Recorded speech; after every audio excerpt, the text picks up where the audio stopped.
Herru, en ég sem sagt Gunnar Þór Gunnarsson heiti ég og ég hjartalæknir og lyflæknir með doktorsgráðu frá Gautaborgarháskóla. Eftir ég kom heim hafa mín sem hefur verið að pröfast í rannsóknum hefur verið hjartavöðvasjúkdómar, skyndidauði ungs fólks og áhrif hjarta- og æðasjúkdóma hjá ungu fólki og það hefur fyrirlestur skyndidauði eftir og svo flaggað þarna frammi áhrif þetta. Ég er sérfræðingur hér á spítalanum, ég er lektor við læknadeild HÍ, en á nú ekki eftir nema held ég 7 stig í prófessorinn þar. En það sem ég ætla að tala hér í dag er sem sagt ofvaxtar hjartavöðvakvilli og líka Fabry sjúkdóm. Og þessi mynd hérna sýnir þykknaða hjartavöðva á mismunandi hátt, þykknaða millivegg þarna efst, jafna þykknun, afmarkaða þykknun hér og þykknun mest í broddinum og hjartanum hérna. Þannig að þykknanin geta verið á mismunandi hátt. Og þessi fyrirlestur hérna byggir á aðallega þessari grein sem við birtum núna fyrir nokkrum viku í Circulation Cardiovascular Genetics, sem er rannsóknarhópi eða rannsóknarverkefni sem ég leiði. Fyrsti höfundur er Berglind Aðalsteinsdóttir sem var hérna kandídat og þetta er hluti af doktorsverkefni hennar. Við erum afskaplega stolt af þessari grein, að fá hana að jaðra við sig og montina af þessari grein, að fá hana að birta í þessu virta tímariti sem er þetta virtust tímarit erfðafræði hjartasjúkdóma. Hún er framhald af annarri grein sem við birtum í Circulation árið 2014 sem er afskaplega stolt að líka Circulation Impact Factor 16 og er sem sagt fremst í flokki af hjartatímaritum í heiminum. Þetta byggir á þessum 2 greinum og fjallar seinni greinin fjallar sem sagt þennan Fabry sjúkdóm sem hefur lengst í hópi sjúklinga sem að talin vera með HCM eða ofvaxtar hjartavöðvakvilla sem hérna eftir kalla HCM að því að tekur skamli tíma að segja það. Og þetta er sem sagt verkefni sem ég hef leitt hérðan og í hlutverki mínu sem starfsmaður Háskóla Íslands, Berglind er í doktorsnámi þar. Það byrjaði með samstarfi við Minneapolis Heart Institute, Barry Maron þar, sem núna er fluttur á Tufts Medical Center í Boston. Og við höfum verið í samstarfi við Harvard, genadeildina þar, Kristín og Jonathan Seidman og Caroline Ho. Við höfum verið í sambandi við Landspítalann og Decode hefur komið aðeins inn á, Hilma Holm og Daniel Guðbergsson. Og svona í seinni greininni, Fabry greininni, er það Mount Sinai Hospital í New York, Robert Desnick þar og Tufts Medical Center, það er sonur Barrys, Martin Maron og Ivan Applebaum sem hafa verið með MR-hlutann, það séð hann að endurlesi það. Og svo kemur Rikshospitalet, hann er þarna inni líka.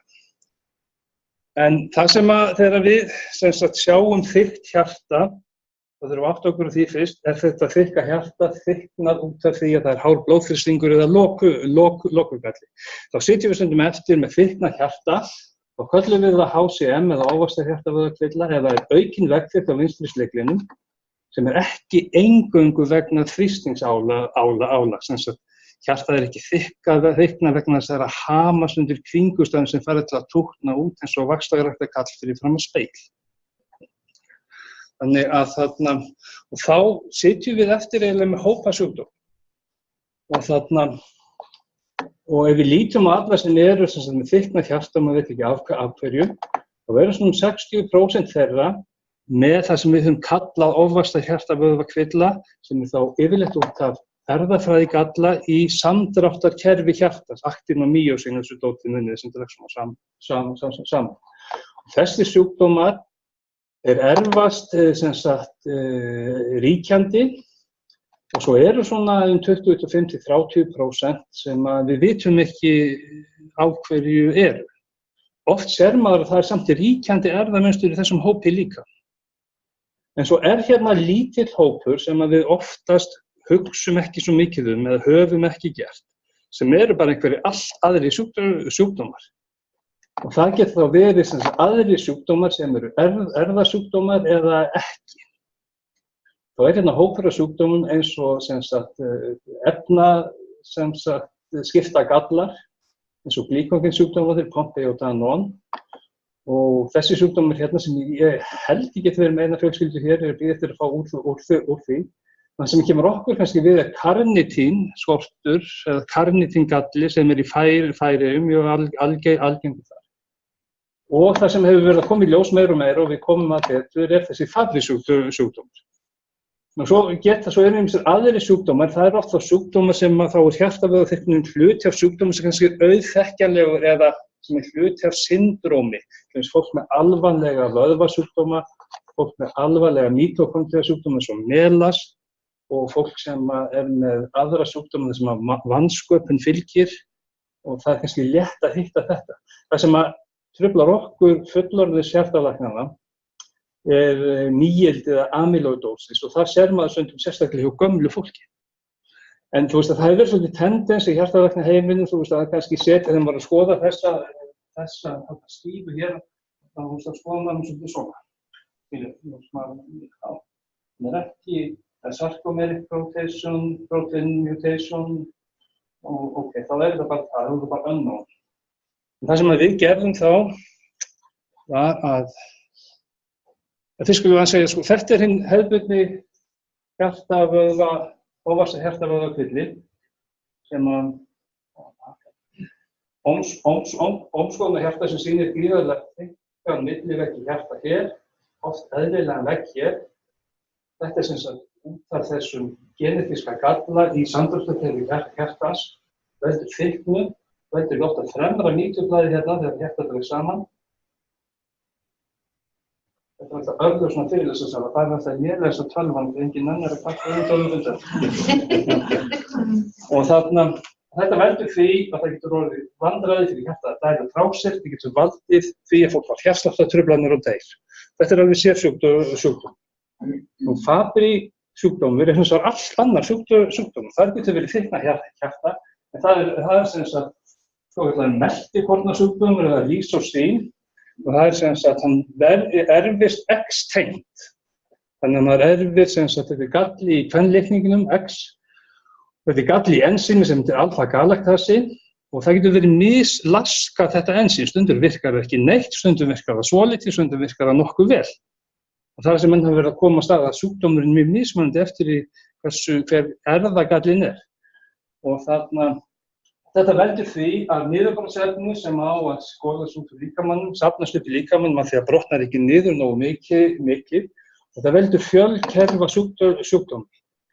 Algengið á klassískum, venjulegum Fabry-sjúkdómi var talið 1 á móti 80.000 til 1 á móti 113.000 hjá nýfæddum körlum.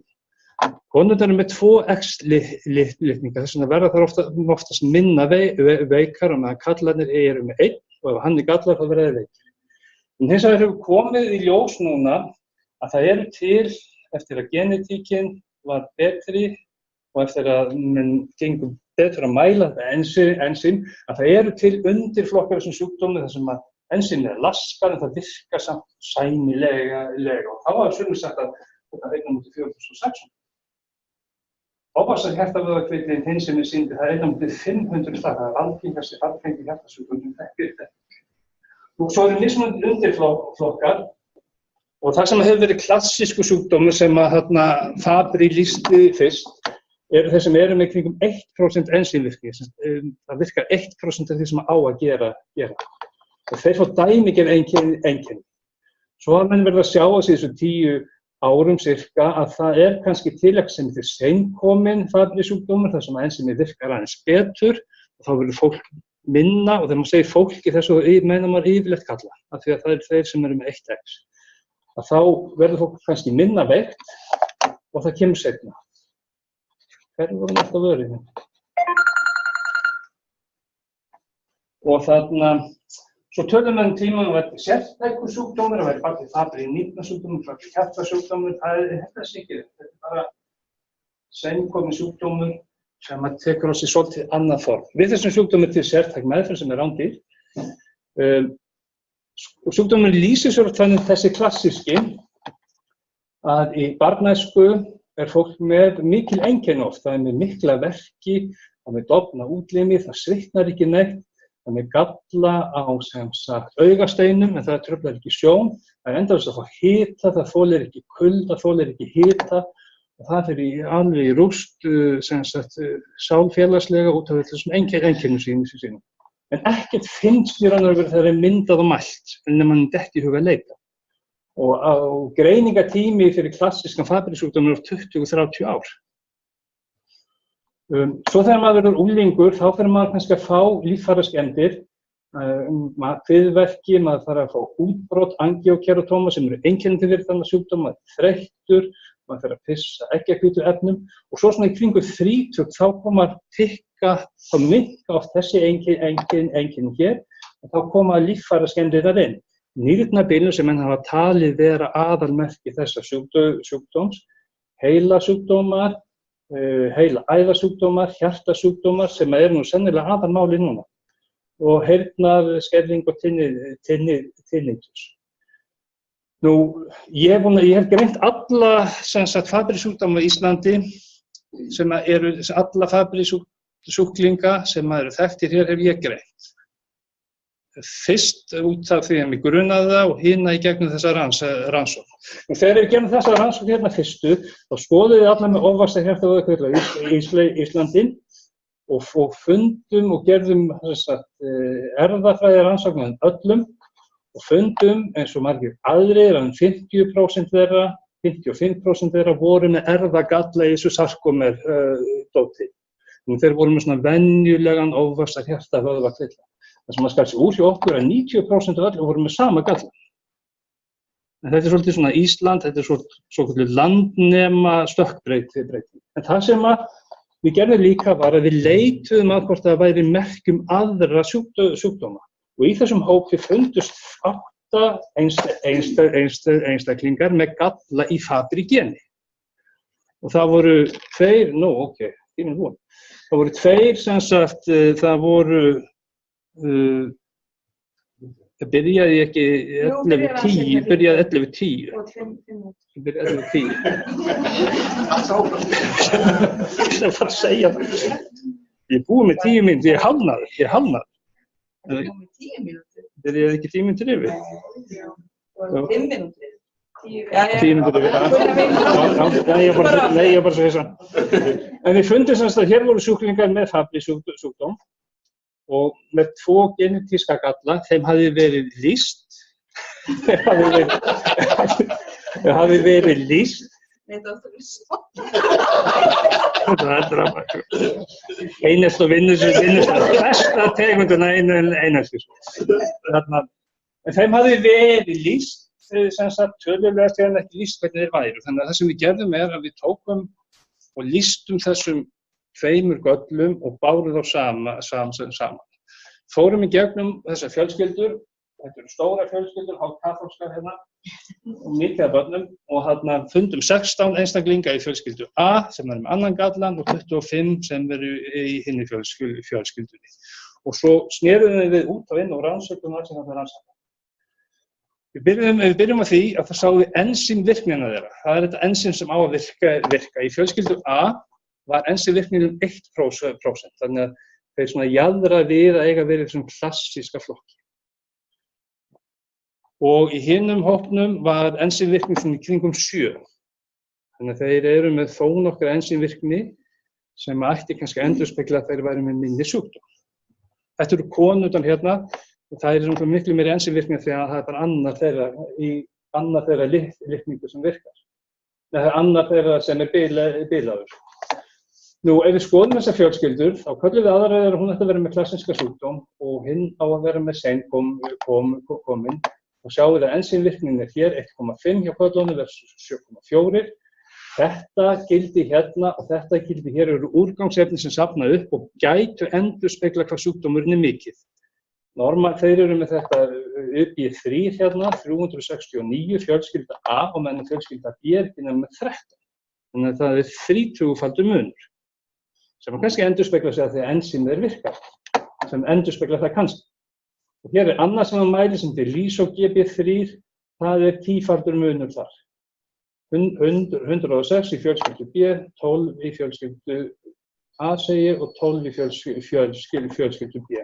svo lítum við á þessi venjulegu einkenni, þá kemur í ljós að þeir sem eiga að vera með klassíska sjúkdóm eru jú aðeins meiri einkenni, en þeir eru ekki með þessi útbrot sem að eiga að vera klassísk. Og bara einn þeirra með breytingar á augasteinum og sú manneskja var á kordaron og kordaron veldur því líka. Þannig að þó að sjúkdómsvirknin mælanlegi ensími sem svona gríðarlega mismunandi, þá eru einkennin ekki mjög mikið. Svo þegar við skoðum hjarta- og æðasjúkdóminn, þá kemur í ljós að það engin munur þar. Þó að þessi gríðarlegu munar á þessari ensímvirkni, þá fá þau kallarnir jafn þykkt hjarta, þeir fá jafn mikið eiginlega af atrial fibrilasjón og þeir fá jafn mikið af kransæðasjúkdómi, sem að menn viti ekki alveg hvað þið tengist þessu. Svo þegar við skoðum hjartaðið þeirra, þá sjáum við það að þetta er línan hvernig hjartaðið eru of þykkt, meira en 12 millimetrar. Í báðum fjölskyldum eru eiginlega allir kallar eldri en 30 komnir með þykkt hjarta, þó að annar sjúkdómur ætti mælanlega að vera mildari, eða annar sem sagt herðagall. Og ef við skoðum segulómana hjarta og skoðum það á mismunandi hátt, við skoðum þykktin á hjartanu, við skoðum þyngdin á hjartanu, við skoðum þyngdin á hjartanu á fermetra, við skoðum þyngdina á papillarisvöðvum, við skoðum upphleðslu og skuggaefni sem merki ör, þá er engin munur. Hjartasjúkdómurinn er mælanlega eins í þessum tveimur hópum, þó að hann ætti samkvæmt ensímunum að vera fjall og fjara að skilja. Ef við skoðum yfir hvar þykknunin er mest, og þykknunin sem að margir hafa talið í Fabry-sjúkdómi ætti að vera allan hringinn, þetta er svona mynd af hjartanu frá sem sagt apex, þannig að þetta er apexin hérna og svo ser maður hjartað upp á rótum hér. Þannig við sjáum að þykknunin í fjölskyldu A er mest hér í millivegnum og meðan að örmyndunin er í undirvegnum. Við sjáum að í fjölskyldu B er líka þykknunin mest hér. Þannig að þeir líkjast venjulegum ofvaxtarhjartavöðvakvilla mjög mikið myndrænt séð. Og skarast í raun og veru mjög mikið ef maður ber þessar tölur saman við ofvaxtarhjartavöðvakvilla, þannig að venjulega þá er hjartaemrið svipað. Og það sem ekki birta hérna, þetta sést ekki. Ef við skoðum heilasjúkdóminn, þá er aðeins meiri heilasjúkdómur í fjölskyldu A. Það eru fleiri sem að fengi heila blóðfall þar. En það kannski hangir saman við það að þeir voru eiginlega allir með atrial fibrilasjón líka, þannig að kannski ef að hjarta. En þeir eru sem sagt með hvítefnisbreytingar líka, sem eru kannski aðeins meiri heldur en hjá normal population. Og ef við skoðum nýrun sem hefur svona sögulega séð verið stóri póstur í þessum sjúkdómi, þá eru hvorugur þeirra með nokkurn nýrnasjúkdóm sem á að vera Fabry sama sem nýrnasjúkdóm, sem er svolítið merkilegt. Þannig að niðurstaða okkar úr þessu er það þrátt fyrir mikið mun á alfa-galactasa ensímvirkni og mælanlegri sjúkdómsvirkni, það gæsa lappa, og þarna þá, ef við berum það sem ætti að vera klassískur og seinkominn Fabry-sjúkdóm, þá byrðu útlits hjartasjúkdómsvita. Allir karlmenn eftir 30 ára hefur komið með þykka hjarta. Meiri hlutinn er með svona ósamhverfa þykkum, þannig að þau þykki í settum. Og hvernig þarna skuggaefni hleðst upp, skarast töluvert mikið við venjulegan hjartavöðvakvilla. Og karlar með klassíska Fabry, þeir eru án húðbreytinga eða uppsýnabreytinga og alvarlegur nýrnaskemmdir ekki til staðar. Og heilasjúkdómur er algengari hjá klassískum Fabry, kannski er það vegna þess að hjartasjúkdómur undir. Gallinn við þetta er náttúrulega afskaplega lítið því. Þannig þetta er svona deskriptív rannsókn. En samt fengjum við þetta inn í þetta stóra tímarit sem við erum mjög glöðum með. Þannig að, já, svo mörgur kemur eitt mýrafjarta hérna á lókum. Í auga.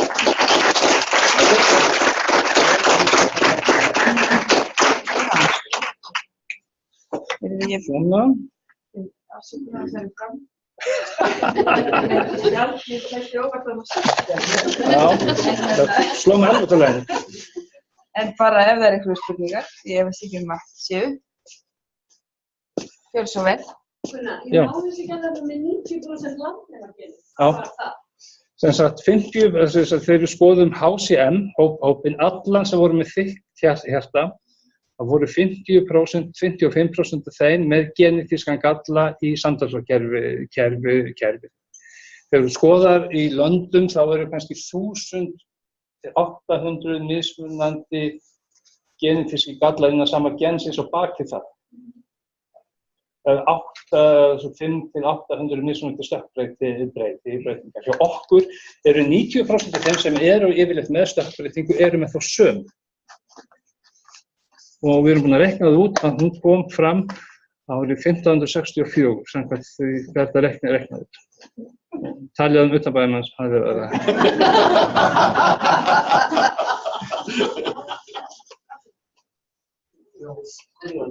Hannes?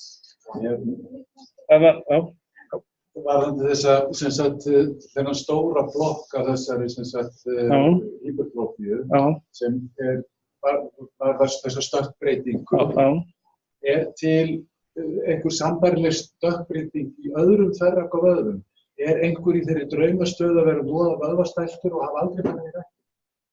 Já, nei, ég veist að því að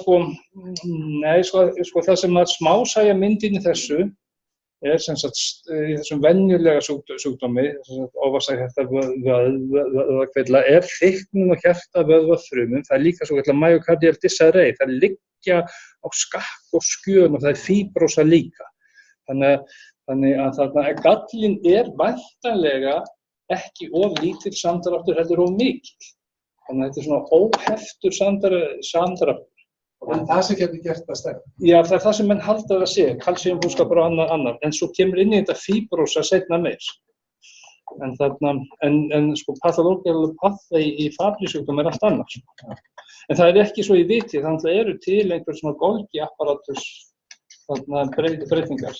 Það sem að fólk sterkara en það drífur á sig síðan, þessu nýttúr, þessu Hvað definition of Fabry? Þessi sjúkdómar með Fabry? Já, það annar sjúkdómar við ekki Fabry. Fabry mest vandamál og þessi fjölskyldur ekki með vandamál.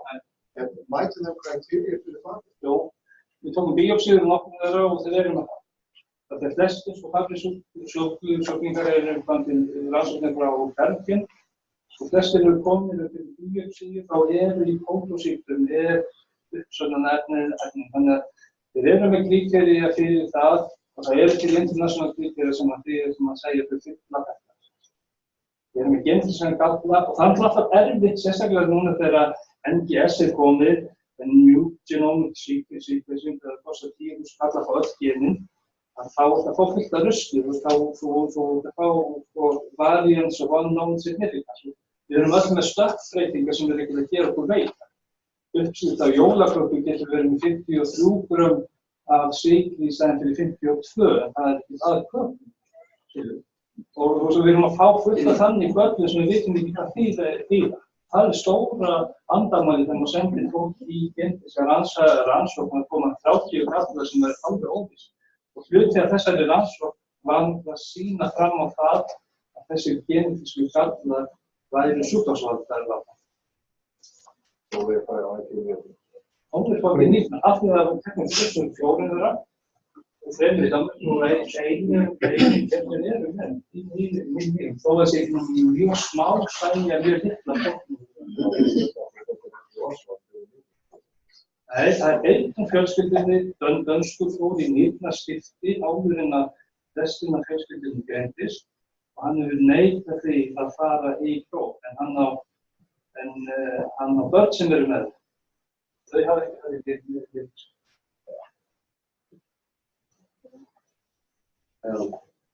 Við erum saman,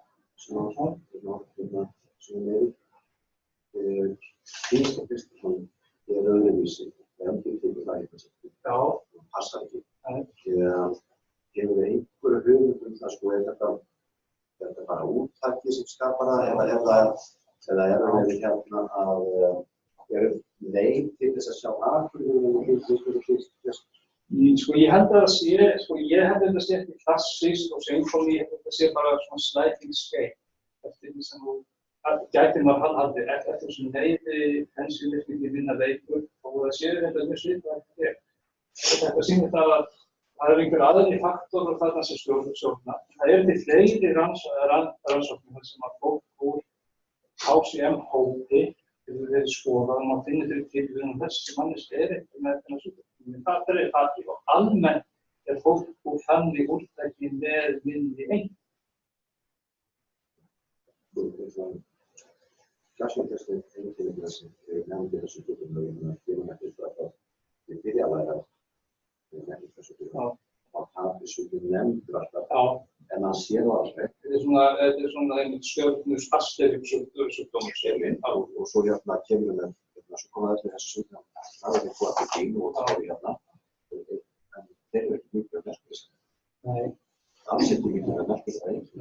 Þessi sjúklingar sem ég hér, það er einn fjölskylda hér líka sem með klassíska sjúkdóminn og alveg klassíska sem ekki það er sem við alveg séum. Þeir voru með mjög mikið dagstrók en enginn þeir voru strátt. Hvað meðferðir? Það gerir sem sagt að það er ensími sem vantar gefið. Þessi alfa-galakasi. Svo komið ný meðferð núna sem hún kallar chaperone-meðferð. Hann gerir efni sem lagar ensími sem gallað. Þetta er langtíð meðferð, kostar við byrjum 30 milljónar manna á ári og menn eru svona eða sem þessu hún virkar. Hún hægir á sjúkdómum, en hún ætti að taka henni burtu þegar það er að gefa ensími sem vantar. En hún hægir á hún sérstaklega heldur maður að hægir á honum að byrja mjög ungu fólk. Ef þú ert orðin með klassíska fabri, orðin frítugur, komin með fínu líknarskemmtir, komin með þitt hjarta, þá mun það ekki ganga tilbaka til skemmtinu þannig að lifa svona eigin líf. Það hægir á því kannski. Fyrir þessa meðferð hjá klassískum fabri, það er enginn sem veit alveg hvað hann að gera við þessa seinkomu. Fyrir þessa meðferð hjá klassískum fabri að 80% komið í líknarskemmti meðal æði 55 ára.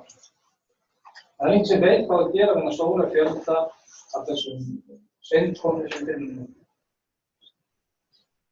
Já, það er góð til því líka.